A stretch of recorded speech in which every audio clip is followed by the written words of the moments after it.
Good morning students. आज आपल्याला भूगोलाचा 7वा पाठ म्हणजे लोकसंख्या या पाठाचा अभ्यास करायचा आहे.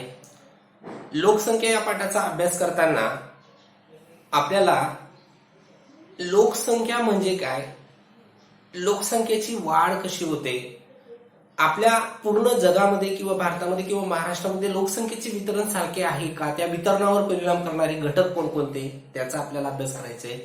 लोकसंख्येची घनता कोणाला म्हणतात ते आपल्याला बघायचंय, किंवा लोकसंख्येची रचनेमध्ये मग वयोगट रचनेचा अभ्यास करायचा आहे, लिंग गुणोत्तरचा अभ्यास करायचा आहे. काही काही भागामध्ये लोकसंख्या जास्त का आढळते, काही काही भागामध्ये कमी का आढळते, मग त्या लोकसंख्येच्या सगळ्या गोष्टींचा अभ्यास आपल्याला या पाठामध्ये बघायचा आहे. आणि आपल्या या पाठाचं नाव आहे मग लोकसंख्या. आता लोकसंख्या या पाठाची सुरुवात त्यांनी एक प्रश्नांद्वारे केलेली आहे. प्रस्तावना त्यांनी शोधा पाहू मध्ये केलेली आहे. प्रश्न असा विचारलेला आहे, पहिला प्रश्न, की तुमच्या वर्गामधील एखाद्या दिवशी तुम्हाला ही कृती करायला लावलेली आहे की तुमच्या वर्गामध्ये एकूण विद्यार्थी संख्या किती आहे ती शोधा. समजा तुम्ही शोधली की माझ्या वर्गामध्ये एकूण विद्यार्थी संख्या 50 आहे.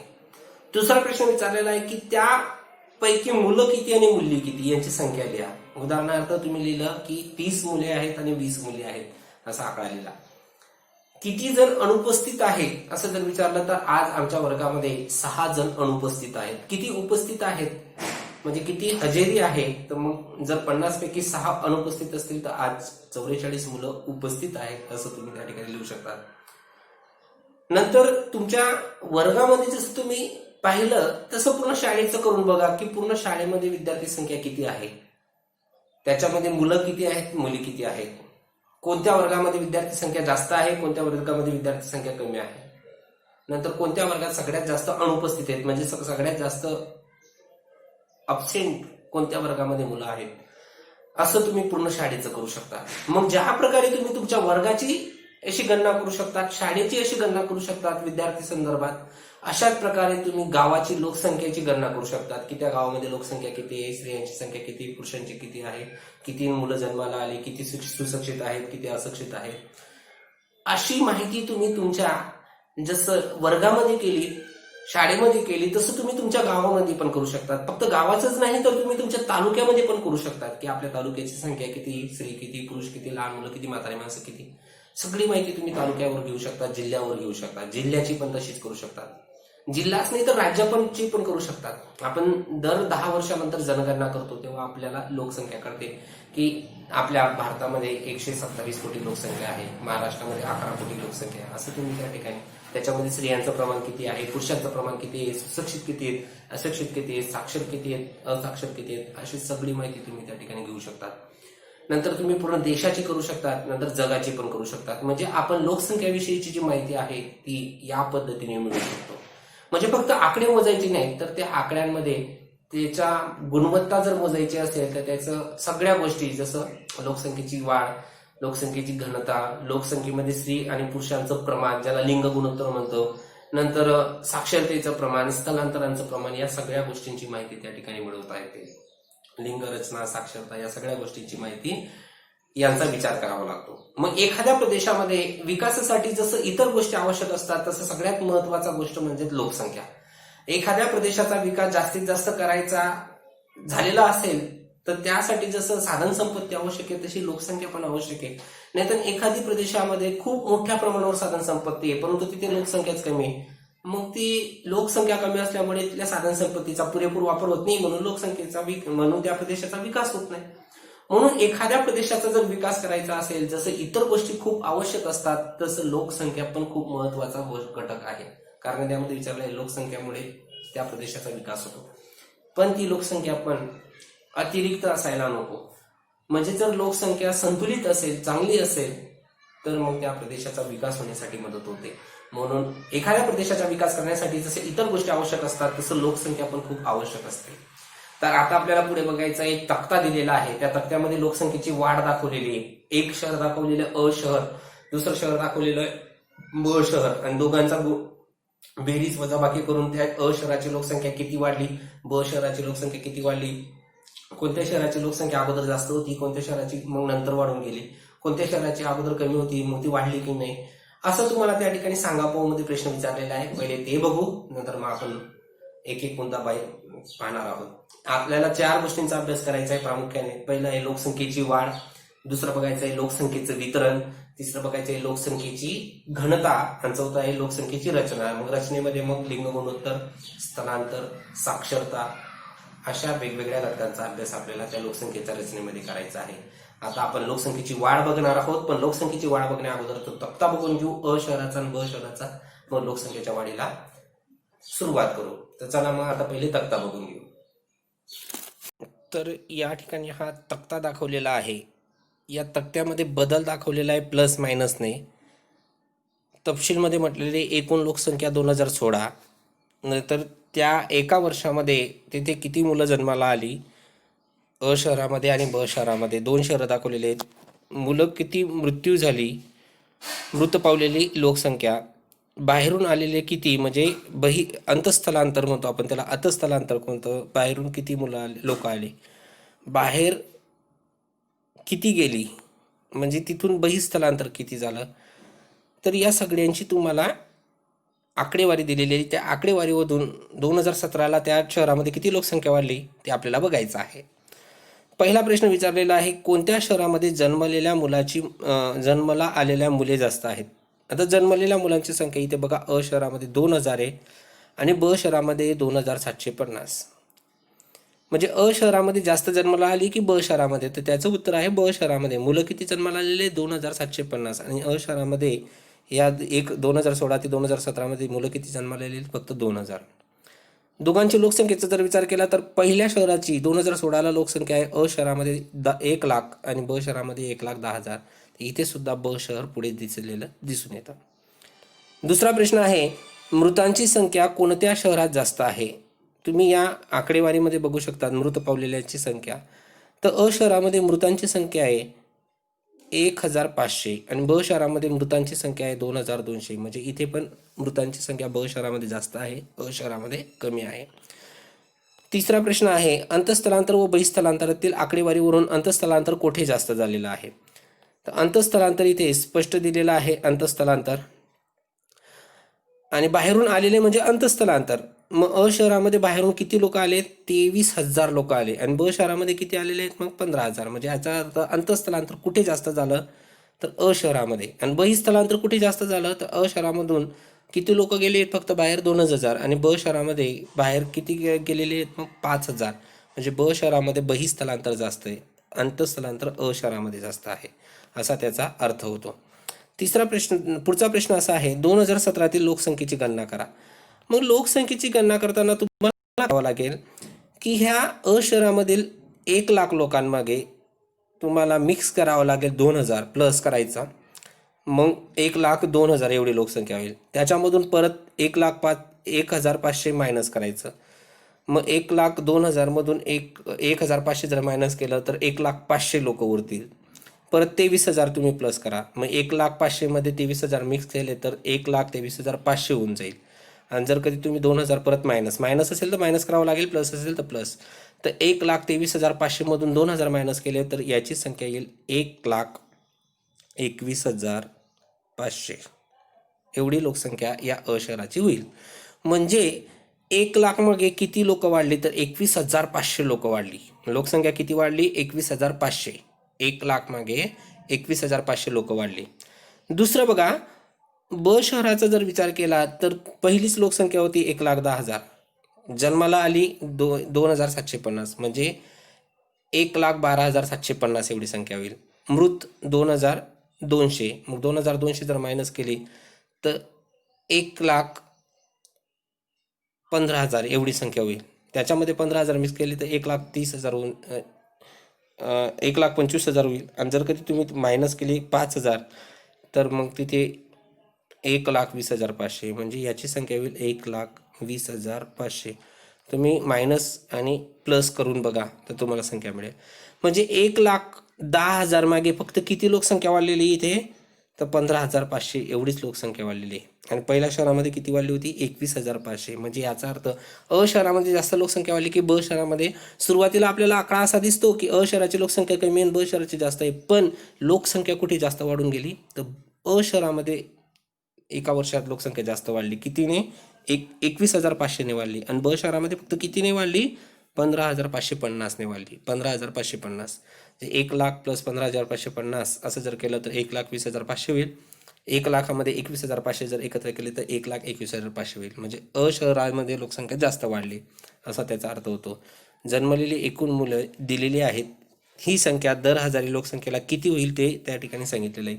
मग तुम्हाला जन्मलेले मुलं दिलेले आहेत. जर 1,00,000 लोकांमागे 2,000 1,00,000 लोकांमागे 2,000 बालकं जन्मलेले असतील तर 1,000 मागे किती असं तुम्ही त्या ठिकाणी काढू शकतात. 1,00,000 जर 2,000 असेल तर साहजिक 2,00,000 20 मुलं 1,000 मागे 20 मुलं जन्माला येतील असा त्याचा अर्थ होतो. नंतर मग पुढे दिलेलं आहे त्यांनी मृतची बी संख्या दिलेली आहे की 1,000 मागे किती मृत पावले ते तुम्ही काढू शकतात. अशा प्रकारे जन्मलेल्या लोकांची संख्या, मृत पावलेल्या लोकांची संख्या.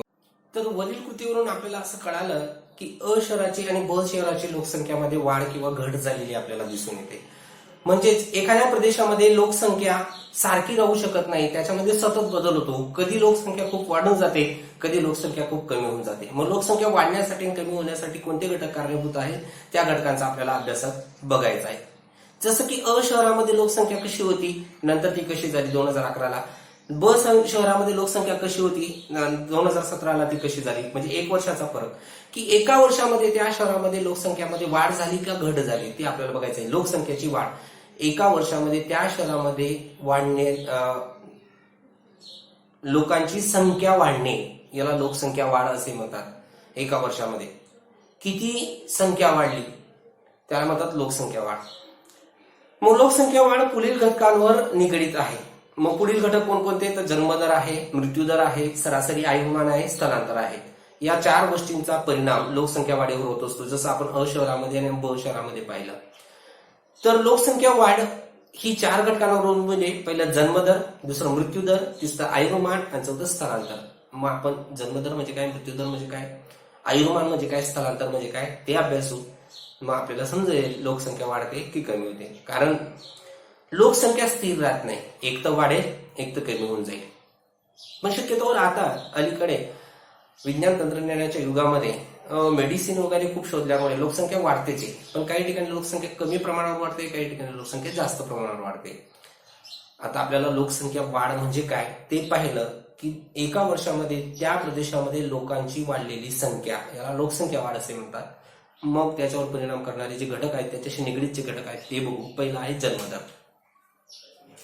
पहिला आहे जन्मदर. जन्मदर म्हणजे काय? तर जन्मदराची अशी व्याख्या विचारलेली आहे की दर हजारी लोकसंख्येमागे, व्यवस्थित लक्ष द्या, दर हजारी लोकसंख्येमागे जन्मलेल्या एकूण जिवंत अर्भकांची संख्या एका वर्षात, दर हजारी लोकसंख्येमागे एका वर्षात दर हजारी लोकसंख्येमागे जन्मलेल्या जिवंत अर्भकांची संख्या. अर्भक हा शब्द का वापरला? मुलगा मुलगी असं वापरता येत नाही. मुलांची संख्या चुकीचं होऊन जाईल, मुलींची संख्या चुकीचं होऊन जाईल, म्हणून अर्भकांची संख्या. पण अर्भकांची संख्या कोणती? ते पण जिवंत. कारण अनेक असे बालकं जन्माला येतात परंतु ते मृत असतात. मृत बालकांची त्या ठिकाणी गणना करू शकत नाही आपण. म्हणून जन्मदर म्हणजे काय? तर एका वर्षात जन्मलेल्या अर्भकांची संख्या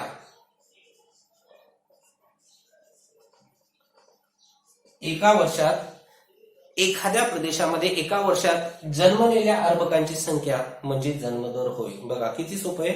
एका वर्षात दर हजारी लोकसंख्येमागे, दर हजारी की 1,000 लोकसंख्येमागे किती अर्भक जन्माला आले, किती बाळ जन्माला आले त्याला म्हणतात जन्मदर होय. उदाहरणार्थ आता एक उदाहरण सांगतो तुम्हाला. समजा एक शहरामध्ये 5,000 लोकसंख्या आहे. एका शहरामध्ये एका वर्षात समजा 2019 ला 5,000 संख्या आहे. 2019 ला 5,000 संख्या आहे.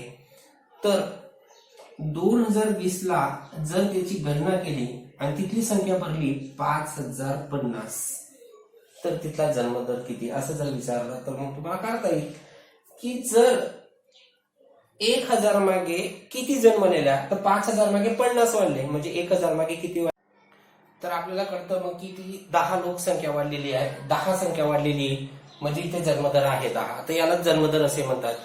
की दर 1000 पुरुषांमागे, दर 1000 व्यक्तींमागे, लोकसंख्येमागे जन्मलेल्या अर्भकांची संख्या एका वर्षामध्ये किती अर्भक जन्माला आले याला जन्मदर असे म्हणतात. पुढचा आहे मृत्यूदर. 2 नंबर आहे मृत्यूदर.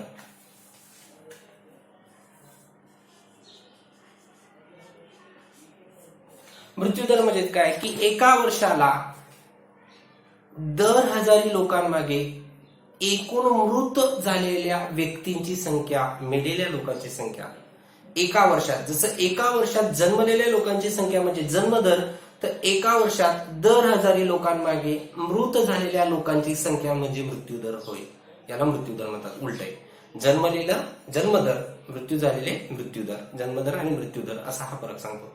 परंतु जन्मदर आणि मृत्यूदर एका वर्षामध्ये काढला जातो. एक वर्षामध्ये किती अर्भकांचा जन्म झाला, एका वर्षामध्ये किती लोकांचा मृत्यू झाला, दर 1000 लोकांमागे एका वर्षात किती लोकांचा मृत्यू झाला याला मृत्यूदर असे म्हणतात. आयुर्मान. तिसरं बघू आपण, आयुर्मान. आयुर्मानाचा जर विचार केला तर जन्मल्यापासून तर मृत्यूपर्यंतचा सरासरी कालावधी, एखाद्या प्रदेशामधील जन्मलेल्या व्यक्तीपासून तर मृत्यूपर्यंतचा कालावधी जो आहे त्याचा जो सरासरी जीवनकाळ आहे त्या जीवनकाळाला आयुर्मान असे म्हणतात. दिवसेंदिवस भारतामध्ये लोकांचं आयुर्मान वाढत आहे. तुम्हाला 10वी मध्ये आहे ते. तर आयुर्मान त्याला म्हणतात. म्हणजे प्रदेशामधील व्यक्तीच्या जन्माची वेळची अपेक्षित सरासरी आयुमर्यादा, सरासरी आयुमर्यादा याला आयुर्मान असे म्हणतात. चौथा आहे स्थलांतर.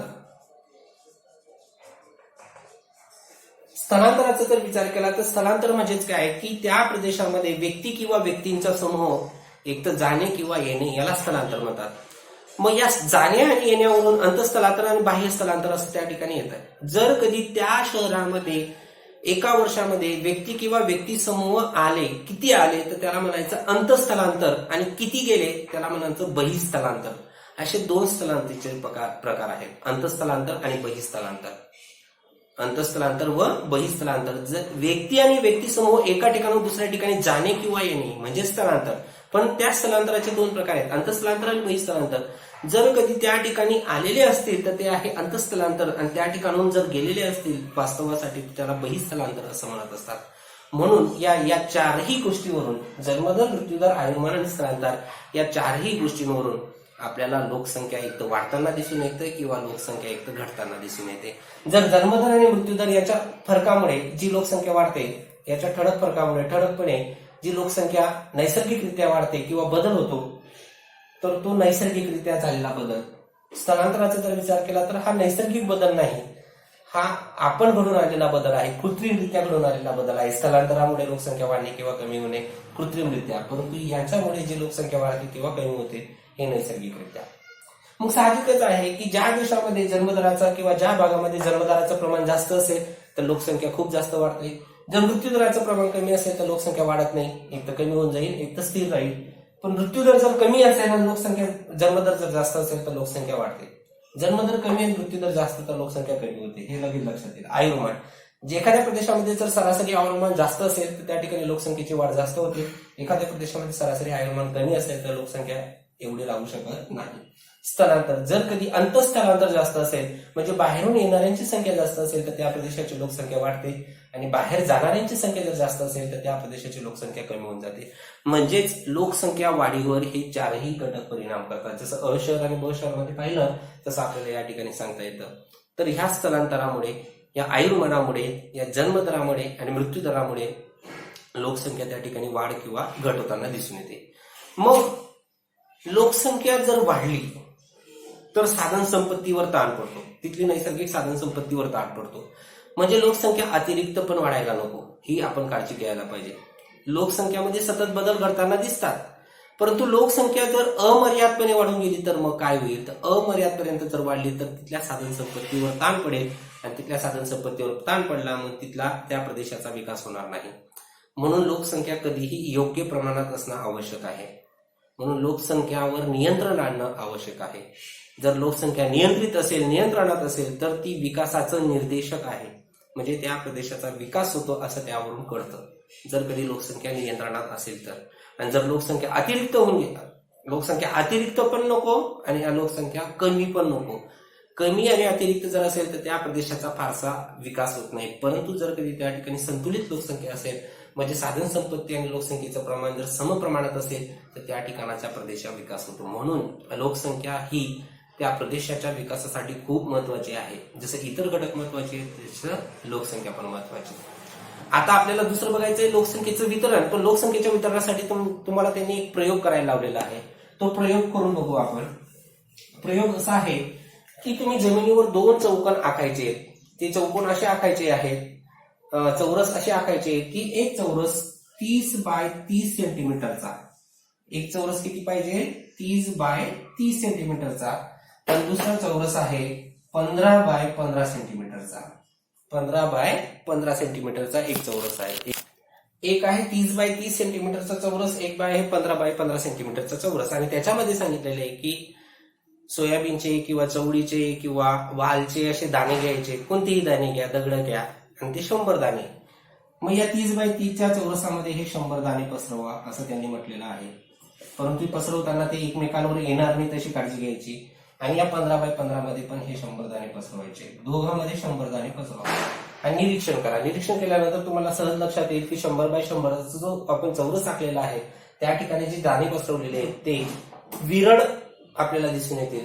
आणि 15 बाय 15चा जो चौरस आहे त्या तर 15 बाय 15 सेंटीमीटरचा जो चौरस आहे त्याच्यामध्ये जे दाणे पसरवलेले आहेत ते दाणे आपल्याला दाटीवाटीने दिसून येतील. म्हणजे एखाद्या प्रदेशाचा विस्तार जर जास्त असेल तर तिथली लोकसंख्या ही विरळ दिसते, आणि एखाद्या प्रदेशाचा विस्तार कमी असेल आणि तिथे लोकसंख्या जर जास्त असेल तर तिथली लोकसंख्या दाट दिसून येते. असा त्याचा साहजिकच अर्थ आहे.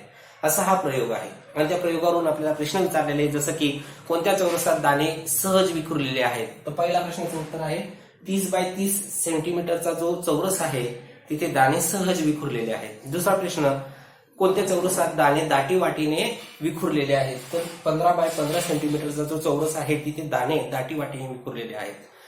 मग दाण्यांच्या वितरणावरून प्रदेशातील लोकसंख्येचे वितरण याचा सहसंबंध जोडता येईल का? तर जोडता येईल. जसं दाण्यांचं वितरण आपल्याला दाट आणि विरळ दिसून येतं तसं प्रदेशाच्या वितरणामध्ये पण आपल्याला दाट आणि विरळपणा दिसून येतो.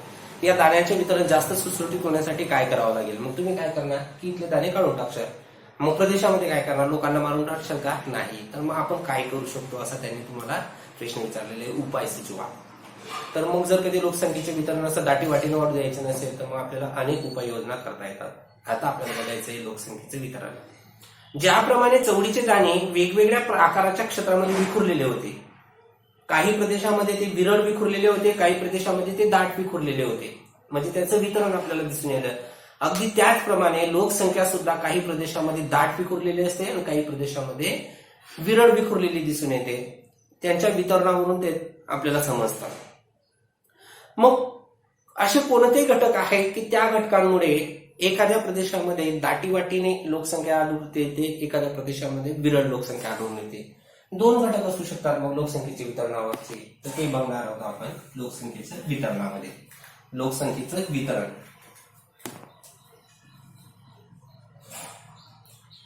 लोकसंख्येचे वितरण.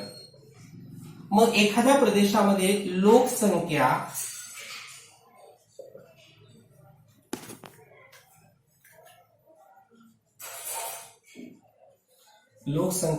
दाट आढळते आणि एखाद्या प्रदेशामध्ये लोकसंख्या विरळ आढळते. असं कुठे होतं की एखाद्या प्रदेशामध्ये लोकसंख्या दाट आढळते, एखाद्या प्रदेशामध्ये लोकसंख्या विरळ आढळते? असं कुठे होतं? जर तुम्ही नैसर्गिक दृष्ट्या विचार केला तर जर एखादा प्रदेश खूप सुपीक असेल, तिथे जमीन खूप सुपीक असेल, तिथलं हवामान अतिशय चांगलं असेल, आल्हाददायक हवामान असेल, आरोग्याला सुटेबल हवामान असेल, जमीन सपाट असेल. जमीन कशी असायला पाहिजे? सपाट असायला पाहिजे. पाण्याचा पुरवठा खूप चांगला असेल, पाण्याचा पुरवठा खूप चांगला आहे, तर अशा ठिकाणी लोकसंख्या विरळ आढळेल की दाट? तर साहजिकच त्या ठिकाणी लोकसंख्या दाट आढळेल. काय काय सांगितलं की एखाद्या प्रदेशामध्ये जमीन सपाट असेल, तिथली मृदा अतिशय सुपीक असेल, तिथलं हवामान खूप चांगलं असेल, त्या प्रदेशामध्ये कोणत्याही प्रकारची समस्या राहत नाही, खनिजांचं उत्पादन, खनिज पण चांगले असतील, पिकांचं उत्पादन बी चांगलं असेल, पाण्याचा पुरवठा चांगला असेल, हवामान चांगलं सुटेबल असेल, अशा प्रदेशामध्ये लोकसंख्या दाटीवाटीने आढळते.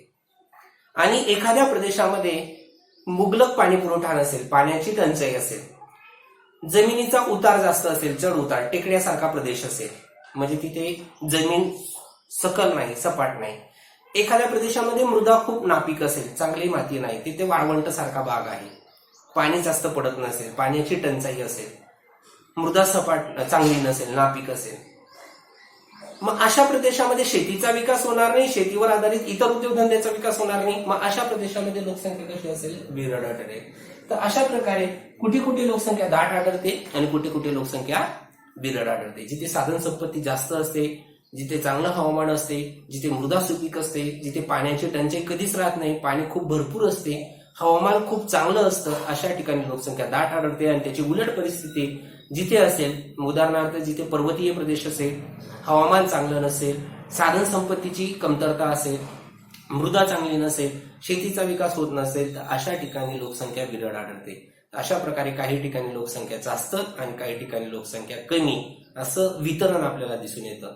मग आपल्याला हे वितरण साठी त्यांनी खाली दिलेले लोकसंख्येच्या वितरणावर परिणाम करणारे घटक एक त्यांनी तो संकल्पना चित्र दाखवलेलं आहे, अटी डायग्राम दाखवलेला आहे. त्याच्यामध्ये प्राकृतिक घटक कोणकोणते घटक लोकसंख्येच्या वितरणावर परिणाम करतात? स्थान, प्राकृतिक रचना, हवामान, मृदा हे आहेत प्राकृतिक घटक. स्थान, जर कधी देशाचं स्थान किंवा त्या प्रदेशाचं स्थान म्हणजे समुद्रकाठी, नदीकाठी असेल तर लोकसंख्या दाट आढळेल.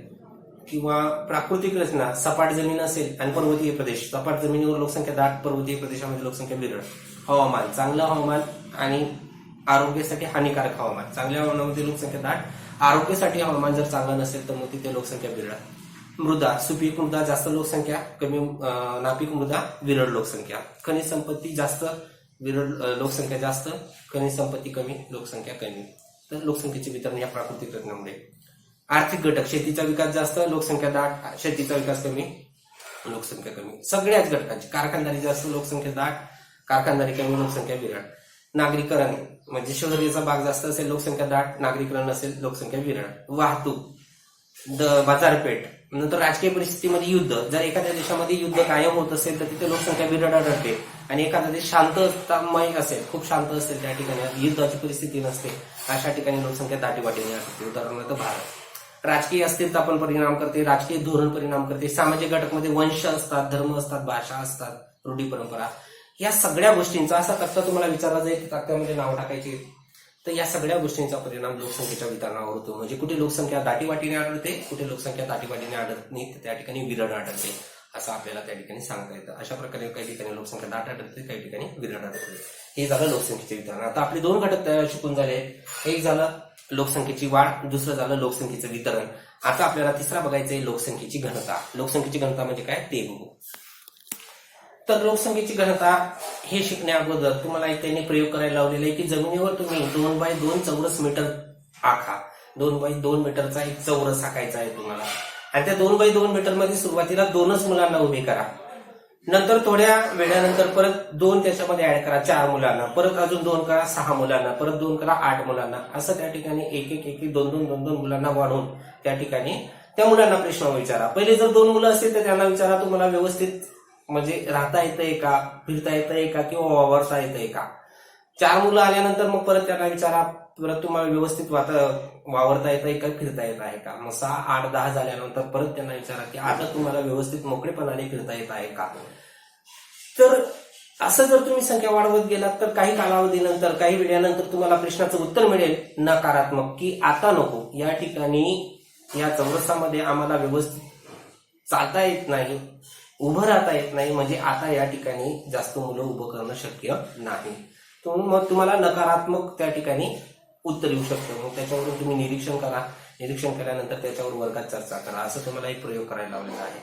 मग त्यावरून आपल्याला कळतं की लोकसंख्येची घनता म्हणजे त्या चौकन आखलेलं होतं, ती मर्यादा होती आणि त्याच्यामध्ये मग तुम्ही दोन दोन मुलं ऍड करत गेले, मग लोकसंख्या वाढत राहिली, म्हणजे लोकसंख्येची घनता त्या ठिकाणी कशी आहे ती आपल्याला समजते. तर लोकसंख्येची घनता म्हणजे काय की एखाद्या प्रदेशामधील लोकसंख्या, एखाद्या प्रदेशामधील लोकसंख्या व त्या प्रदेशाचे क्षेत्रफळ याच्या गुणोत्तरावरून लोकसंख्येची घनता काढता येते. एखाद्या प्रदेशामध्ये लोकसंख्या की त्या प्रदेशामध्ये किती लोक राहतात व त्या प्रदेशाचं क्षेत्रफळ किती आहे त्याच्या गुणोत्तरावरून तुम्हाला जे मिळेल ते म्हणजे लोकसंख्येची घनता. मग लोकसंख्येची घनता जर काढायची असेल तर तुम्हाला लोकसंख्येची घनता काढण्यासाठी एक फॉर्म्युला वापरावा लागतो, तो असा: लोकसंख्येची घनता बरोबर त्या प्रदेशामधील म्हणजे एखाद्या प्रदेशातील लोकसंख्या भागीला त्या प्रदेशाचे क्षेत्रफळ.